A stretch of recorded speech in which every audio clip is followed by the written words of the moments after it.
urged a woman to get a divorce. So I'm reading it.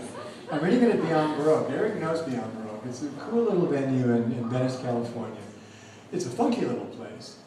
Perhaps not as funky as a bowling alley, but it's a funky little place. Big lights and wonderful sound system. You can't see your audience. So I'm reading The Ogre's Wife.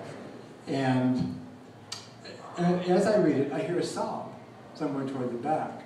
But a performer, I persist.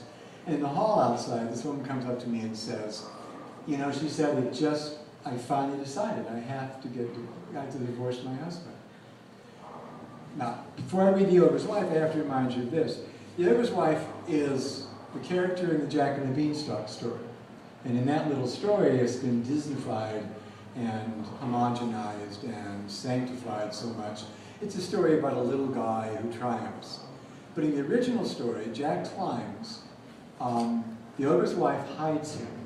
There's gold, there's a hen that lays a golden egg, there's a lyre or a harp that plays by itself.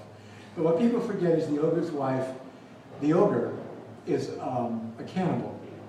So he brings home animals and children for his wife to cook.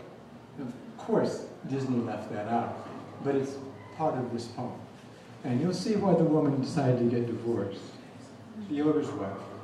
This is also one of those poems where you have to imagine, I am in fact this woman. It's in her voice. She says, I don't remember being little. I don't remember growing up and having friends over, much less opening the door for ogres' suitors, clutching limp bouquets in their big hot hands. I seem to be what I am now, the ogre's wife. This much I know, he hates it when I think. He wants his dinner, he wants to count his gold, he wants to snore.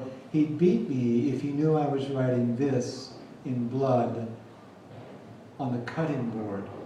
But I like to see my thoughts laid out, and when the house starts to shake, a cup of water washes them all away.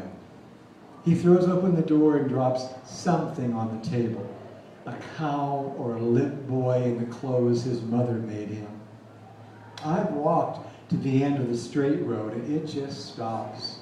When I look down, nothing but the tops of clouds. What am I to do? Except stroke the fire, feed it with the homespun pants and shirt, wash the almost perfect body, and then sharpen my knife. From the other room comes the clink of coins, plop of another priceless egg, his command to the harp to play, and then the harp eking out the only song it knows. Can't you see how a fed-up woman would just think, I'm not doing that anymore. I'm not being that way anymore. There is some shit I will not eat. As the great E.E. Cummings said. You know that poem? Yeah. Yeah, it's on a roll.